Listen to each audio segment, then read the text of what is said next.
What's going on, guys? Smash Bros. 33 here, bringing you another Pokemon Black and White Wi-Fi battle. This one is an RU match versus RChizzle9, which you guys hopefully all know and love. He is the one and only RChizzle after all, and it was a really good battle, even though I lost 3-0. Spoilers, but it was a good match in terms of the content. So let's bring that up right about. Oh, jeez. I don't know, kind of unprofessional. Right about now. Here we go. So as you can clearly see, as I expand this a bit, he's got Cryogonal, Sceptile, which are all threats, and he's got Gligar and whatnot. So I'm going to watch for actually quite a few of his pokes, considering he's got probably the greatest team building skills in RU. So without further ado, let's get this battle going. I am going to lead off with my Galvantula, as he is going to lead off with his Gligar. Now, actually, he's expecting the Hidden Power Ice, because he expects the really obvious play. So he's going to go out to his Cryogonal to resist it. And I'm going to go for the Bug Buzz, because Specs Bug Buzz should put a decent dent in anything. I was kind of expecting Slowking for some reason. I don't know, I was expecting just something that is weak to Bug Buzz, maybe Sceptile or something, I don't know. But that Bug Buzz does okay damage, and I'm going to switch to Aggron, and he makes the great play, expects it, goes for the double switch as he goes back out to his Gligar. Now, I know he doesn't really run attack with the Violet Gligar unless he's some kind of weird Swords Dance set or something. So I'm going to go out to Moltres, hopefully to dodge the Earthquake, and he does predict the switch, go for a Taunt. I guess he was expecting maybe Kappa Gregus or something. And now I'm going to go for the Fire Blast, and this does a big chunk to his HP. That does about 75% with the Eviolite, so that's actually really good.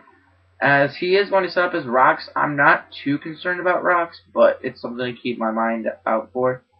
And now he's going to switch, and he's going to go out to his Slowking. I did expect this, and I went for the Air Slash here to get some neutral damage off on it. And that did about 25%, and with leftovers, that is about a 5-hit KO. But Slowking is that special wall, so I'm not too worried about it because I have things to take care of it, but it's one of those things where you just want to get rid of right away. So I am going to switch out to Bouffalant now, and I guess if anything's going to get status, it might as well be this, because Bouffalant 1 has good natural bulk and 2 is slow, so if I get paralyzed, I'm not worried. So I am running the Choice Banded set, as he did expect. But I caught him off guard when I went straight for the Wild Charge here, because he's just going to go for the Surf, expecting a switch.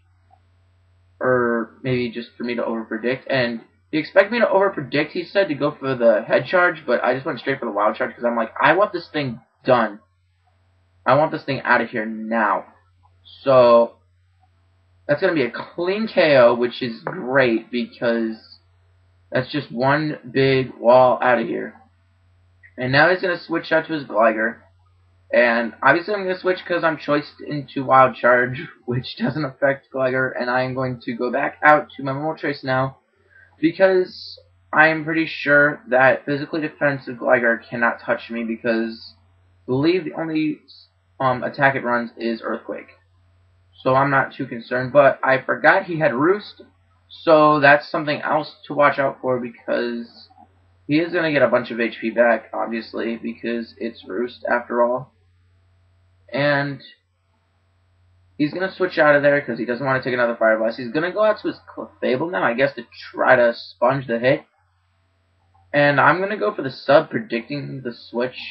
Either that or because, well, he can't really do anything to me. So Sub was the best thing, because I could Roost later, which is exactly what I do. And I don't care if he breaks my Sub, because I know Clefable runs Seismic Toss, because, well, it's Clefable. It doesn't really run anything offensively. So he does. He goes for the Seismic Toss here. I'm not worried one bit, to be honest with you.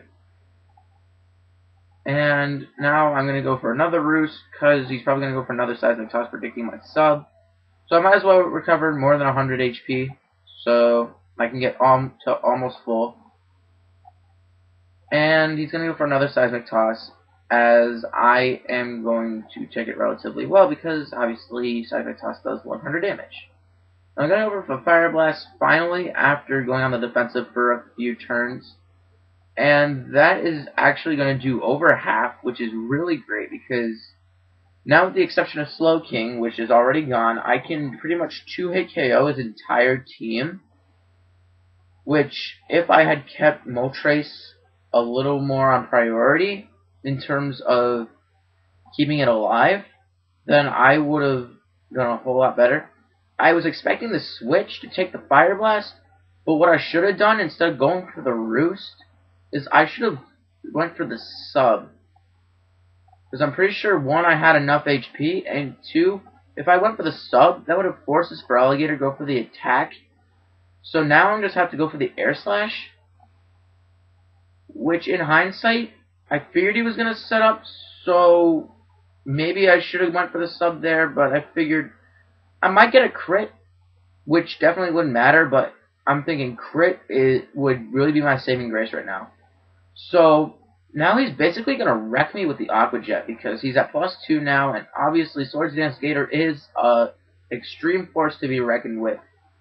So that is just going to wreck Moltres from here to Kingdom Come. And now I'm going to go out to Galvantula, thinking unwittingly that I can take a hit from this thing. I thought, even though he's +2, Aqua Jet won't KO, but Galvantula has the wet defenses. The defenses of a wet paper bag. So that's just bad news for Galvantula. But he is wearing himself down with Life Orb, which is good, because even though I don't run Aqua Jet on my Feraligatr, because I am a Dragon Dance set as opposed to Swords Dance set, I am able to take this Aqua Jet better than I expected, purely because I'm running more HP than, well, not more HP than speed, but more HP EVs than the Swords Dance set, as opposed to being max speed, which kind of comes and bites me in the butt later on, as you will see. Because even though I am able to outspeed Feraligatr, he's just going to keep spamming Aqua Jet, obviously, to get the damage, because I could have KO'd with the low kick or whatever.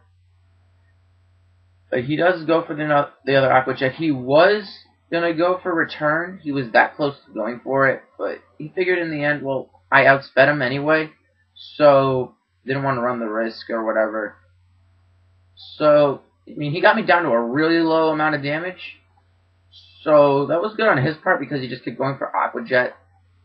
And the only reason I lived those 2 Aqua Jets was because of my HP investment. But turns out it bites me later, because I am outsped by the Sceptile, even at +1, because I'm not running max speed, as opposed to 4 HP with max speed, which would have outsped the Sceptile +1, but I wouldn't have lived the 2 Aqua Jets from Feraligatr previously.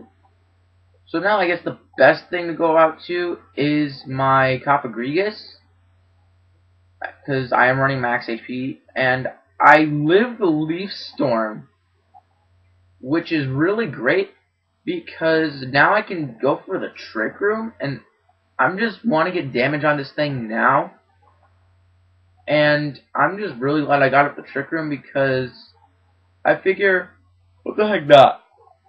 But, oh, excuse me for yawning. I am going to, I believe, go for the Shadow Ball here, as he's going to switch into Cryogonal, which was a really good play on his part, because I know he wanted to keep his Sceptile alive, and Shadow Ball would have done a really, really good amount of damage, so I can see why he wanted to keep it preserved as much as he did. And Cryogonal doesn't take much. I mean, I do get the Spadef drop, but I don't know what happened here. I thought I ran Hidden Power before on this Cofagrigus, but turns out I don't run Hidden Power fighting, which sucks, because not only am I going to get less damage on this Cryogonal than I wanted to, but he's going to recover basically all of it off, which really sucks, because I think, now that I'm thinking about it, I ran, like, Will-O-Wisp, so it kind of sucks in that sense. So now I'm going to switch because I don't want Coppergrease to die just yet. I'm going to go to Aggron because while Trick Room's still up, I guess I can wreck something.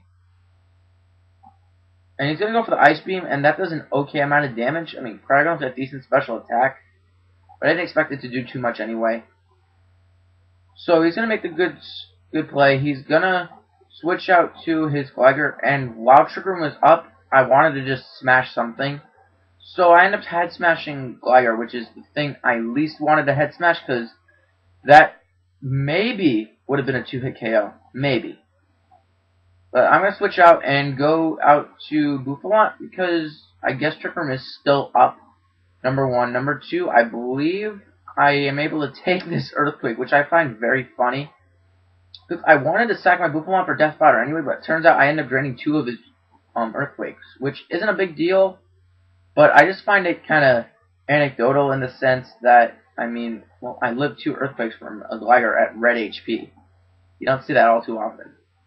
So I'm going to go out to Coppergrease, and this is going to be kind of stally, because he's going to predict me well. I believe I go for the Trick Room here. He goes for the Taunt, and I can't use Trick Room, obviously. So it's going to be kind of a mind game, and it turns out this is going to be in his favor. He's going to go for the Earthquake here, as I'm just going to, I'm like, screw it. I'm going all offense. I'm just going to go for the Shadow Ball here.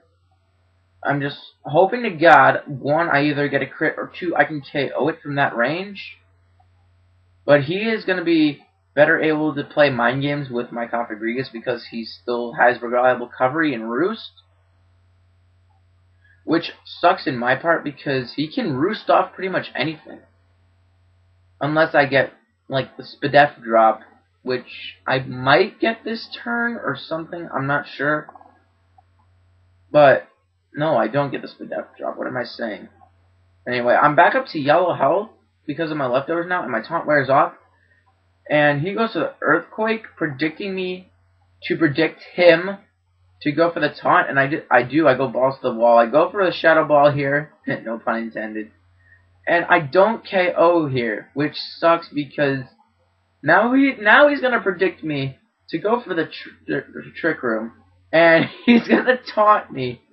And I'm like, nice play. But I'm just like, to myself, I'm just like, oh, how do you predict me like that? But, and then again, it is RChizzle. He is able to play mind games like that because he's that skilled. So he's going to hit me with an Earthquake, still not able to take me out. I am going to finally take him out with this Shadow Ball. Thank God. Gligar is out of the way. But unfortunately, I believe I am down to Coppergrease and Aggron. And he's going to go out to Sceptile now. And he's going to hit me with the Giga Drain. Obviously going to take me out because it's Life Orb Sceptile. Which, in my opinion, is probably the best special sweeper in RU, now that I'm looking at it. And now I'm just going to go out to Aggron, because I figure I might be able to live a Giga Drain if he goes for it, because he doesn't want Focus Blast missing. If he missed Focus Blast, I could have set up a sub.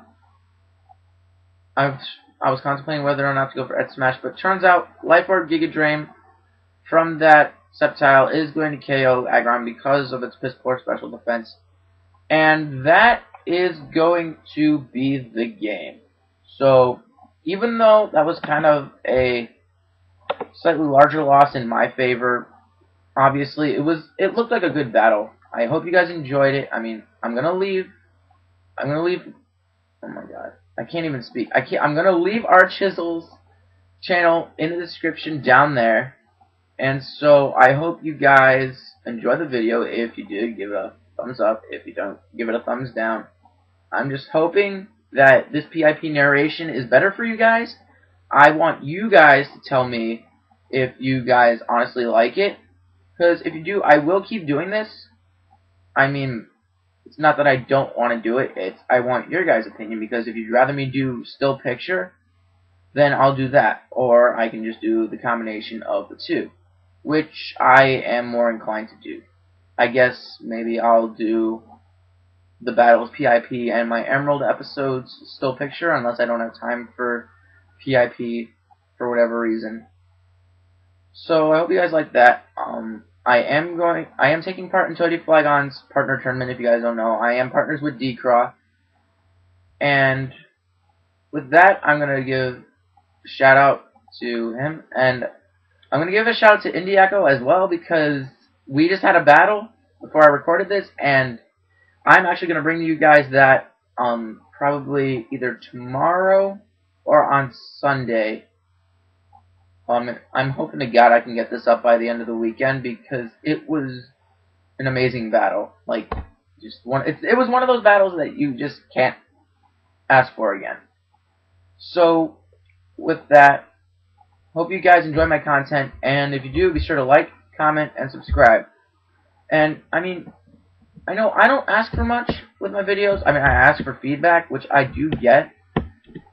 So I hope you guys can take time, and if you honestly like my videos, then give it a thumbs up, because that's how I know you guys are honestly enjoying my content. Or you can subscribe me if you haven't already. So it's not that hard, guys. I mean, I'm not begging for subscribers or anything, but it would be nice. With that, Decraw and I have lost 2 subscribers, even though he's getting his back, and I haven't gotten mine back. I'm not complaining. It's one of those things that it's just an added perk to doing this as kind of a hobby. So with that said, I really enjoy doing this. I think I work hard enough where I should be getting feedback and stuff. So give me feedback, guys. Not hard. And with that, Smash Bros. 33 signing out. Hope you guys have a great Easter weekend, great Good Friday, or whatever you guys celebrate. And have a good weekend, and Smash Bros. 33, I am